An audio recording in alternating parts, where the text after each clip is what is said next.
Good morning, everyone. Hope all of you are at home and doing well. This is indeed a very testing time for all of us, and let us all pray that this time may pass soon and we can again meet in in that in our classrooms to continue our studies. But in the meantime, what we can do is to continue with our studies in our own capacities, and I'm here to help you out with some class lectures and class notes. As all of you know that we have created a Google Class platform, and I'm going to upload some live streaming classes on that, so that some of the concepts that may not be clear by reading some of the passages or reading books get clear. So these classes that I want to clarify would be conceptual in the real sense of the term, and I would avoid giving information on these classes, because information you can get by reading the internet, from the books. So these classes would be based on basically explaining certain key concepts which would be important for analyzing the text. In today's class, we are going to discuss about Shakespeare's Macbeth, a tragedy produced in the 16th-17th century, and and this particular class is specially designed for the same two students who would be studying Macbeth as part of their CC2 course, CC4 course, and Macbeth would be a sort of a detailed study for them. So 2 marks, 5 marks and 10 marks questions would come from Macbeth, and all of you need to study the text in detail. Now coming back to our discussion on Macbeth. Shakespeare, as all of you know, as I have discussed in my sonnet classes, that is an 18th century writer. He is mainly known as a dramatist, but he was also a poet and a sonneteer. But Shakespeare's fame rested chiefly as a dramatist, and his dramas, 36 of his plays actually published for the first time in 1623 under the first folio version. Macbeth was part of that. But Shakespeare became so famous even in his living time that most of his plays have been pirated and also available in quarto form, which is a spurious version of this plays. Those quarto editions were not really authenticated by Shakespeare himself, and he's the first authentic publication that is the first folio edition. Shakespeare was, as you know, that he was born in 1564 and he died in 1616. So he outlived the Elizabethan age, but essentially he is told as an Elizabethan dramatist, because through him the key features and the key ideas of the Elizabethan age got transpired. So he was chiefly known as an Elizabethan dramatist, but his fame was not restricted towards to the Elizabethan age alone, as Ben Jonson has said. Ben Jonson is one of the contemporary dramatists to Shakespeare, that Shakespeare is not of one age but of all ages. So Shakespeare is one of the undoubted classics of English literature. His fame has almost passed 400 years, and now we are reading Shakespeare, and probably is one of the most talked about, most read about writer of this time. Regarding Shakespeare's dramas, we can say that he's said to have written total 37 plays, but his main dramas are considered to be his tragedies, particularly his 4 tragedies, starting with Macbeth, Hamlet, Othello and King Lear. Besides this, Shakespeare has written many other plays and tragedies as well, but his 4 major texts are these 4 that I have mentioned. Why? Because in this particular 4 plays, Shakespeare has a tremendous understanding of the human psyche and the human ego, which is still unchallenged. Why Shakespeare is considered to be such a great writer just by writing 37 plays? It is because of this, that the amount of the great depth that he can go into the human heart and the human sentiment is unparalleled. So let us study Macbeth as one of one of the core texts of Shakespeare. In fact, Macbeth is probably the most poetic of Shakespeare's tragedies, and it is probably the shortest of all Shakespeare's tragedies. It is probably written during 1603 to 1605 to 6, and it's a 5-act drama, so it's divided into 5 acts, and it is a tragedy. Now, I would move on to the discussion of a tragedy. As you all know, as you have already read a tragedy in What If Was the King, you have, you know a basic definition of a tragedy. A tragedy is a play that doesn't normally end in happiness. If I describe a tragedy that if a tragedy is a play which involves death, then I'd be making a mistake, because in the general sense of the tragedy, tragedy does not always need to end in death. But obviously, one of the essential feature of a tragedy is that it involves death. In fact, tragedy is supposed to be a play which kind of deals with the serious elements of human life. That means when human being in the course of their living forgets about the essential truths of life, like death, like the ultimate end of human life, the helplessness of human being around fate. Tragedy is a sort of reminder of all this. As you all know, tragedy began in ancient Greece and ancient Rome, when tragic performances were used to be arranged during the Dionysian festival. But talking about Greek tragedies, essentially Greek tragedies were religious in nature.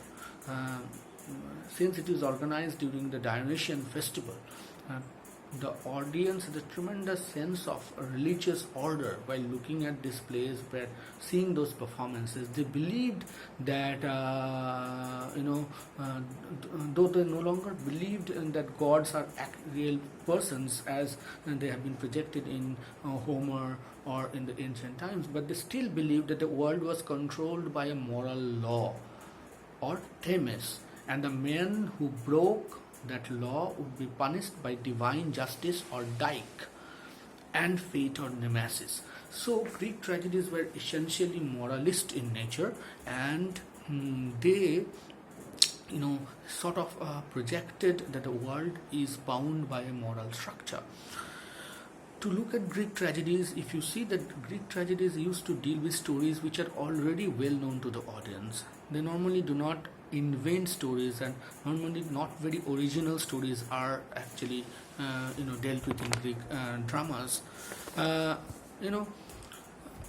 the Greek, discussing about the Greek tragedies, you can see certain patterns in these Greek tragedies. There is a certain kind of a dislike for horror scenes, and that is why in Greek tragedies you will see horror scenes were or not enacted on the stage. They were either reported or they were actually being described by the chorus. So horror scenes and the violence on the stage in the Greek dramas were not shown. In Greek dramas you will also see the characters were very few in number. There were only 4 or 5 major characters, and then there was the presence of a chorus who were actually a body of characters. They used to report of stray incidents and they used to give the missing link to the audience.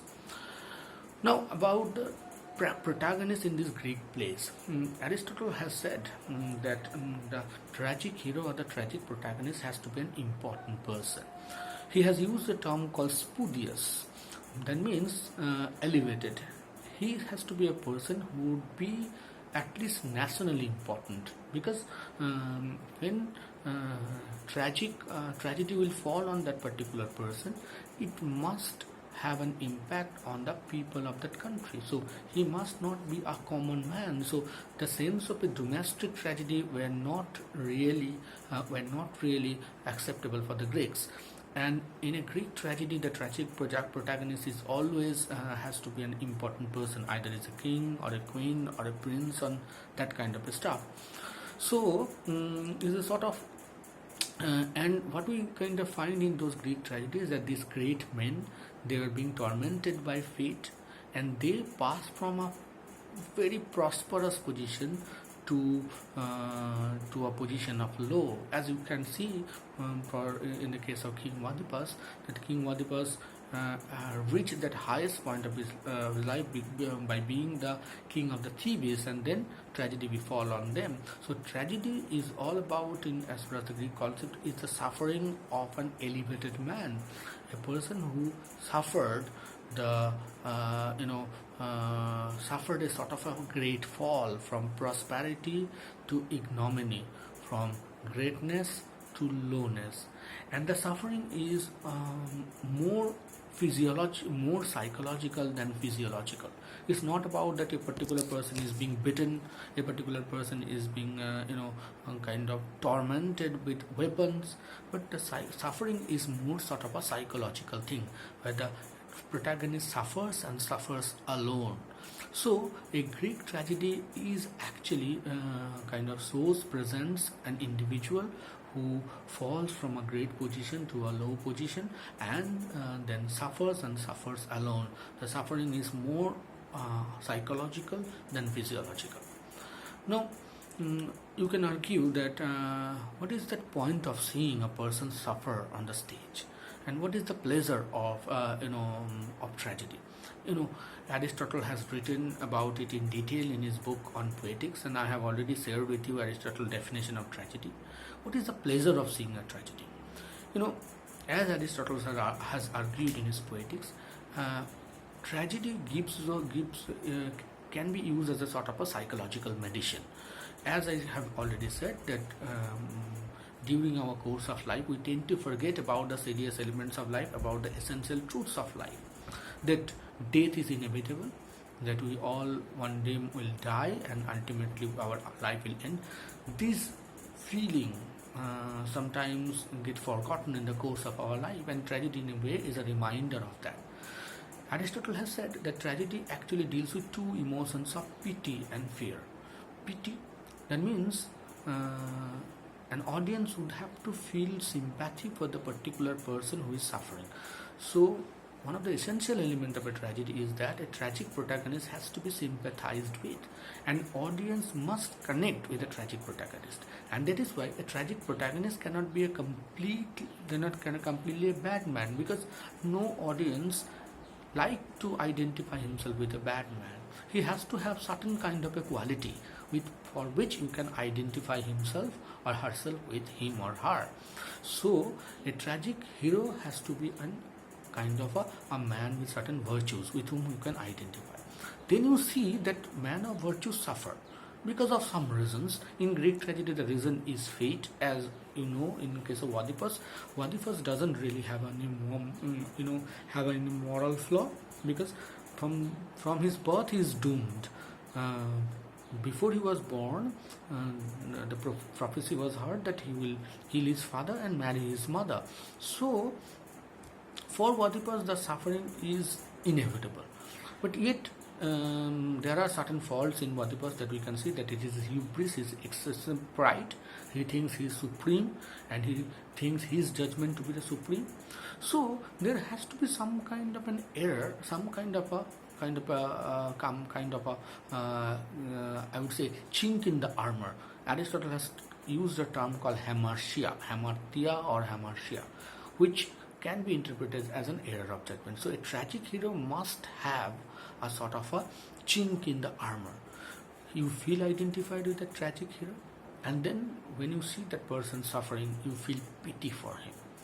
This is the feeling of pity.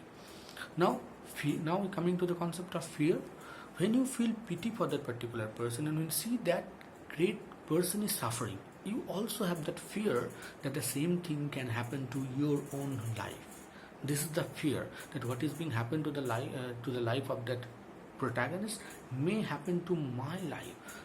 This is the fear that it keeps us kind of grounded with our own realities. Probably these are the two emotions that Aristotle has said is ignited by the tragic dramas, and we look at tragedy. When we see a particular tragedy, what happens? A purgation of this emotion. A purgation means a draining out of these emotions happen with these two things. Now, In a Greek tragedy, what we see, as I said, this is a Greek tragedy is essentially very moral. It does have a moral structure. The concept of Themis, the concept of Dike, and the concept of Nemesis, the concept of catharsis. These are essentially attached with a Greek tragedy. But when we move on to the English tragedies, when this, the tragedies that are being written by Shakespeare, we'll see this concept has altered to a large extent. Because the alteration is quite natural, because the Greek society and the English society were not identical at all, and time has passed, and Aristotle's poetics was basically based on his understanding of the Greek tragedies. He hasn't seen Shakespeare's plays because he was born much earlier, and it is the tragedies of Sophocles, Euripides, or Aeschylus that he has seen, and he based his analysis on these tragedies. So Shakespearean tragedies, in a sense, were not really a kind of reiteration of Aristotle's definition of tragedy, but Aristotle's definition of tragedy can definitely be used even understanding of Shakespeare's plays as well. For example, in a Greek tragedy, you will never see mixing of comedy with tragedy. A Greek tragedy always involves a single plot, and the plot doesn't have any subplot. The plot moves on only one direction, and it has no elements of comic subplot and like that. But whereas in a Shakespearean tragedy, you will see comic subplots are there. There are certain kind of passages which can be used as comic relief, as in Macbeth. The porter scene is very much there, which is in a way is a difference from the main plot, and it's a sort of a side incident, but it's there in the play. In Shakespearean tragedy, the moral structure is not that rigid as it is there in a Greek tragedy. Even in a Shakespearean tragedy, at the end the moral structure is restored.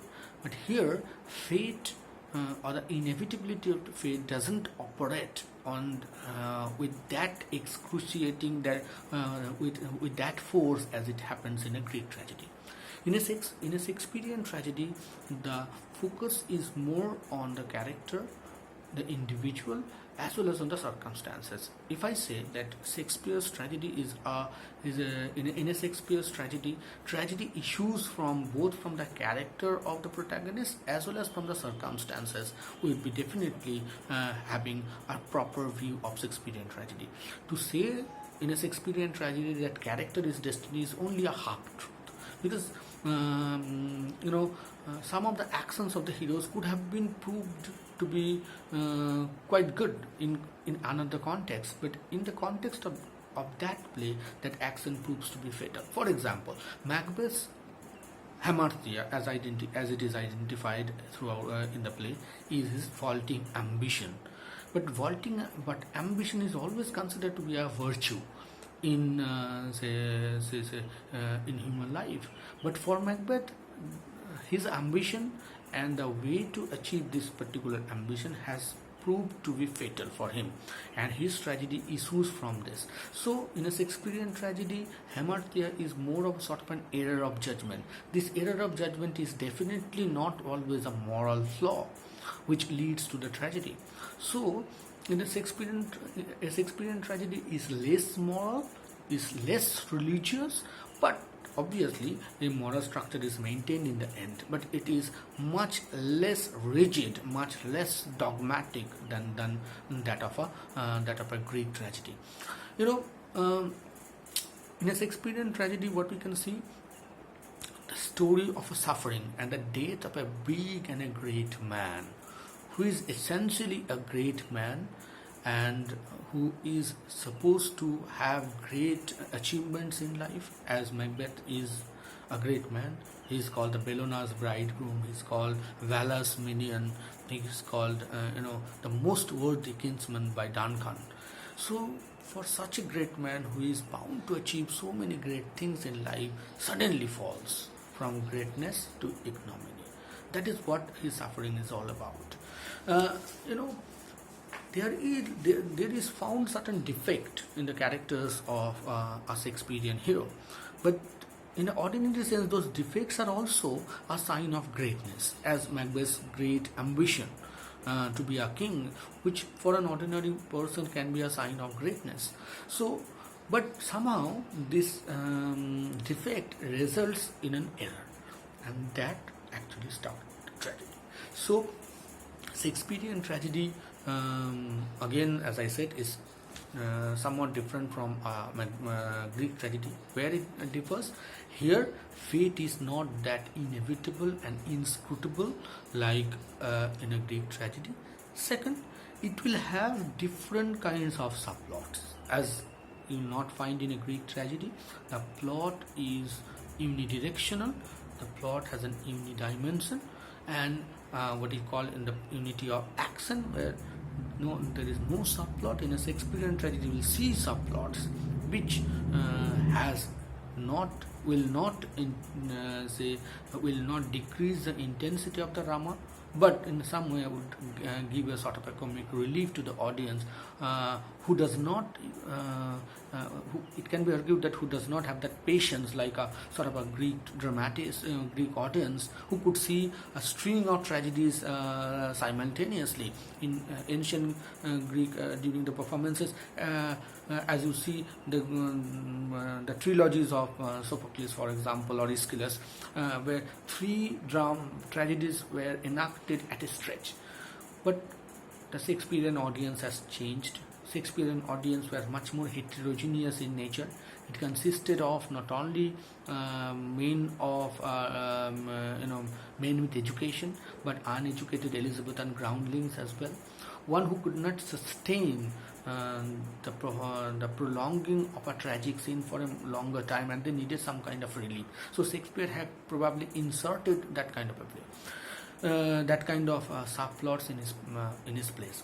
Not only that, Shakespeare's dramas did not kind of enforce that unity of place and the unity of time in that rigorous manner as the Roman plays used to do. This unity of place and the unity of time was not really a sort of a Greek product. Rather, it was later inserted into the design, into the dramatic design by the Roman dramatists like Seneca, Terence, and Plautus.